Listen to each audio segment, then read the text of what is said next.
TV actor Sameer Sharma के शव के मिलने के बाद बहुत सारे लोग जो हैं परेशान हैं। उन्होंने भी खुद को पंखे से लटका कर जान दे दी। और सबसे बड़ी बात, 2 दिन के बाद पता चला कि वो हमारे बीच में नहीं रहे और 2 दिन के बाद जो है उनकी लाश मिली। हालांकि कुछ दिनों पहले उन्होंने सुशांत के लिए एक बहुत बड़ा पोस्ट डाला था और उन्होंने ये सारी बातें लिखी थी कि डिप्रेशन किस तरह से जो है किसी भी इंसान के लिए कैसा हो सकता है। जो पोस्ट है 6 पन्नों का है। उन्होंने शुरुआत की, read if you care about Sushant Singh Rajput and on a slightly different topic and yeah it is a bit of read out, have patience and read it, it demands your time. When the devil stops screaming. I am talking about mental health, and I am talking about it because the doctors have finally confirmed that Sushant was suffering from bipolar disorder. Bipolar disorder, depression, schizophrenia. Do you know or understand what that means or feels like? No, you don't. जब तक आप इससे नहीं गुजरते हैं आपको पता नहीं चलता है कि ये क्या होता है। डिप्रेशन एक ऐसी चीज़ है जो आपको एकदम अकेला छोड़ देती है और highly misunderstood one, because it's not cancer और डायबिटीज़ और एनी अदर मेडिकल कंडीशन जिसको कि फिजिकली डायग्नोस किया जा सके। आगे वो कहते हैं, and it is only because you are surrounded by people जो ये बात समझने को तैयार ही नहीं होते कि हाँ आपको कभी डिप्रेशन हो सकता है। जब भी आप उनको अपनी बात बताने जाओ तो वो बोलेंगे तुम वीक हो, तुम्हारी विल पावर स्ट्रांग नहीं है, तुम साइको हो, कम चलो खड़े हो और फिर से लड़ो और इतने उदास या निराश मत हो, बी अ मैन। वो आगे कहते हैं कि उनको कौन बताए कि वो जो है बाकी लोगों से भी ज़्यादा स्ट्रॉन्ग मैचो मैन हो सकता है, लेकिन नहीं, वो लोग समझने को तैयार नहीं। क्या आप समझते हैं खुद की ज़िंदगी लेना क्या होता है? आप इमेजिन भी नहीं कर सकते कि इसके लिए कितना ज़्यादा करेज चाहिए।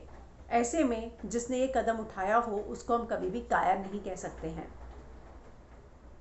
उसने बहुत ज़्यादा स्ट्रगल किया, सो मच पेन, और बाद में जब किसी ने उसकी बात नहीं समझी तब जाके उन्होंने ये कदम उठाया होगा।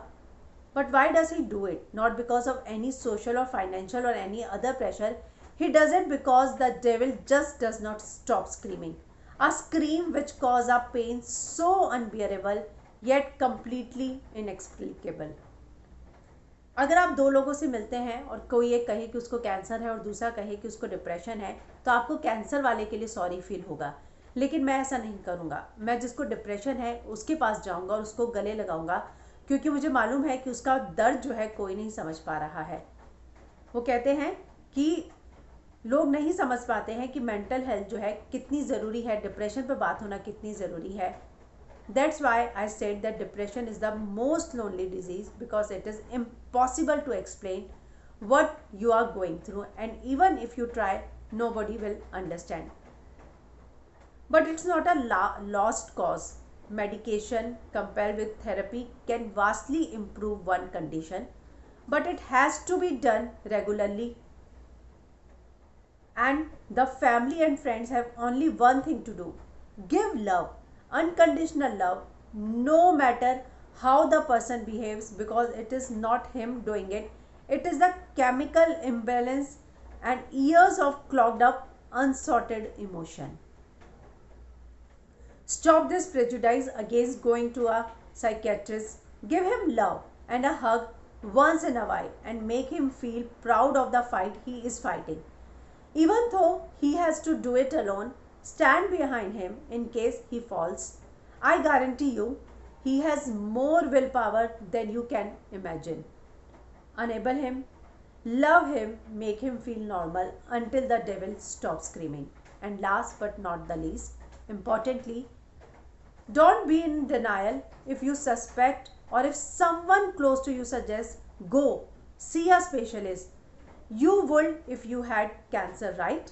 A disease is a disease, whether mental or physical, and it demands medical attention. Ignore the ignorant. It's your life, not theirs. तो उनका ये कहना है कि कभी भी लगे जाना चाहिए, रुकना नहीं चाहिए।